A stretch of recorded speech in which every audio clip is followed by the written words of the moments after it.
Halo, perkenalkan nama saya Adrian. Saya bersama dengan teman-teman saya yaitu Raul dan Jeriel. Pada kesempatan kali ini kami akan menjelaskan tentang PLTA mini secara sederhana.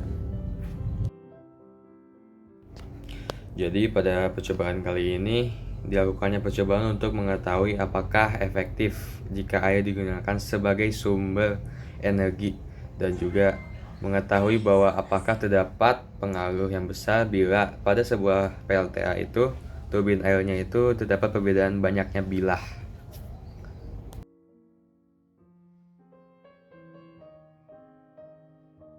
PLTA Mini ini dibuat dengan menggunakan bahan-bahan berupa stik es krim, tutup botol, tusuk sate, sedotan, dan juga kaleng bekas.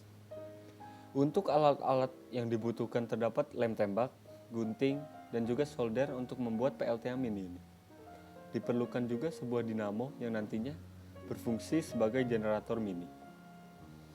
Untuk komponennya tersendiri, terdapat turbin air dengan variasi yang terdapat pada banyaknya bilah. Terdapat juga reservoir dan juga dinamo. Jadi untuk percobaan sendiri akan memerlukan PLTM mini, kamera HP untuk merekam, dan juga voltmeter untuk melihat beberapa tegangan yang dapat dihasilkan oleh PLTM mini tersebut. Untuk percobaannya akan dilakukan terhadap dua jenis turbin air. Yang pertama dengan bilah sebanyak 6, yang kedua dengan bilah sebanyak 8, dan ketiga dengan bilah yang sebanyak 10. Untuk variabel-variabel yang ada yaitu variabel bebas berupa turbin air 6 bilah, 8 bilah, dan 10 bilah. Untuk variabel tetap berupa debit air dan juga komponen pendukung, dan variabel terikat berupa tegangan listrik yang dihasilkan dan juga RPM dari turbin air. Percobaan akan dilakukan dengan menuangkan sejumlah air dengan volume yang berbeda-beda, dan nantinya akan dilakukan perekaman serta pengambilan data.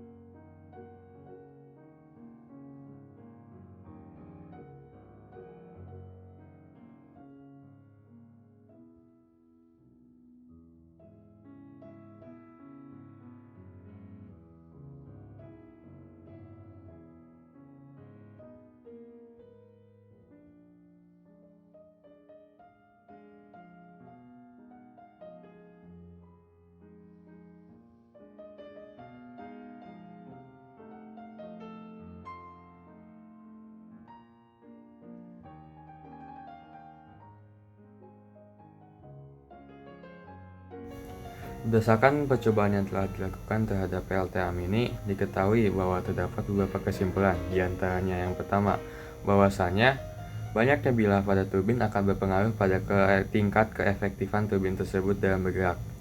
Sebagaimana dalam pelaksanaan percobaan, diketahui bahwa semakin banyak turbin, maka dapat meningkatkan keefektifan dari turbin tersebut. Yang kedua, besarnya debit air akan sangat berpengaruh terhadap pergerakan dari turbin, di mana semakin besar debitnya maka semakin cepat juga turbin akan bergerak. Yang ketiga, jumlah volume air akan memengaruhi durasi pada turbin untuk bergerak. Dengan peletakan reservoir yang berada pada tempat yang lebih tinggi juga dapat menandakan bahwa kekuatan air itu dipengaruhi oleh gravitasi air. Dengan semakin tinggi tempat jatuhnya air, maka akan berdampak pada energi potensial yang akan dihasilkan. Kesimpulan yang terakhir yaitu bahwasanya energi air itu merupakan energi yang efektif, namun dengan ketentuan di mana syarat-syarat yang tersebut berdasarkan kesimpulan tadi harus terpenuhi, dan juga air itu harus digunakan secara besar atau masif untuk mendapatkan tingkat efektif yang tinggi.